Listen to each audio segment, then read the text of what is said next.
who's going to coach the Perth Bears? Day one, the mail was Brad Arthur has already bought his house there. He's already signed up. Everything's ready to go. All of a sudden, there's just a little peel back now. You had this yarn earlier in the week, Yeah, I think we all thought Brad was home and hosed. But they're going to go through a process now. And it's a three-way shootout. Love a process. Brad, we knew Sam was in the mix, but Big Mal's the one who's come from left field. And he's got some support. So I wouldn't put a line through Big Mal yet. And I think Mal, my dream is Mal and Sam and in tandem. And Port Hedland boy. Port Hedland boy, yes. Yeah. But Mal and Sammy together, with as part of some form of succession plan, I reckon that would be amazing. Can you imagine the profile they'd have over there? I love it. I love the idea. This pains me. I 100% agree with yes! you. I think we're on board. I think Mal is the perfect coach for that side. I wouldn't have him coach in any other NRL side, like as a head coach. But head coach of the Bears, I think it works perfectly. 20 years outside doesn't matter. From coaching NRL? It doesn't matter. It doesn't matter. Because I think he's going to need more than Sam Burgess as well. He's going to need another guy that's been an experienced assistant, that's been in and around the NRL setup, no doubt about it. Because maybe even a couple, Mick, to be fair. Yeah. Most of them have should have three senior assistants. Yeah. Usually there's two senior assistants and a third. Yep. He probably needs three senior assistants, I'd say. But Mal will do everything in terms of profile. Yep. You know, he's not a guarantee to sign players, but he's a guarantee to get a meeting with everyone, whoever he wants to talk to, he'll get that.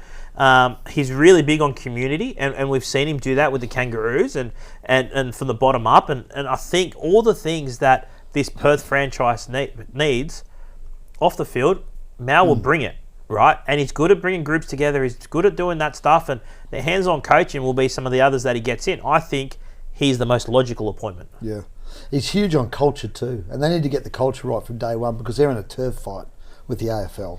So you need to have a strong footy club with a great culture, so that you make sure they don't go the wrong way, do the wrong thing. And Mel's big on that as well. So, it'll be interesting. I think we'll have a decision next week. I think it's going to be really quick. They make this call, and I think I'm hearing Mel's potentially got his nose in front now, which is, when you consider we thought Brad was done and dusted, that's really interesting. And we've seen how hostile some of the media attention has been over there, and Mal will handle it. It's like shooting Bambi, bagging Mal will get on the charm. Like Sam will handle it beautifully. Like, Sam can command a room, and he's been through it all before. So I think that partnership, that combination with.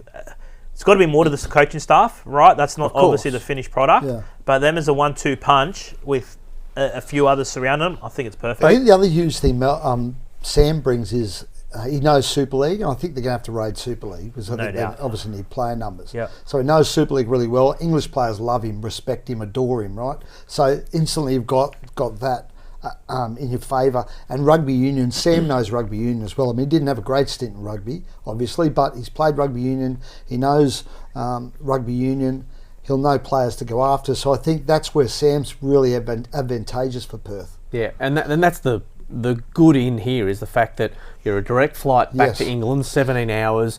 Rugby's got to be careful because they might be able to throw some money to keep some of the bigger names, but some really quality rugby players are going to get their heads turned by this. And I agree with your point about Mal that he's the guy that he's not going to say anything controversial, but he's going to be the guy that he's going to get media attention. He's going to keep the Bears at the forefront of people's minds, and it's going to be so important when you're going to try and sign these guys. I think we've seen with Wayne Bennett at the Dolphins, and you're going to have this figurehead of the Kevin Sheedy type at GWS. It all works in that regard. With all due respect to Brad did a lot of media. Brad was always pretty open with the media, but didn't seem to come naturally. He didn't love it. And I think Mal would just command attention, command back pages, command spots on the news, and that's what this side's going to need.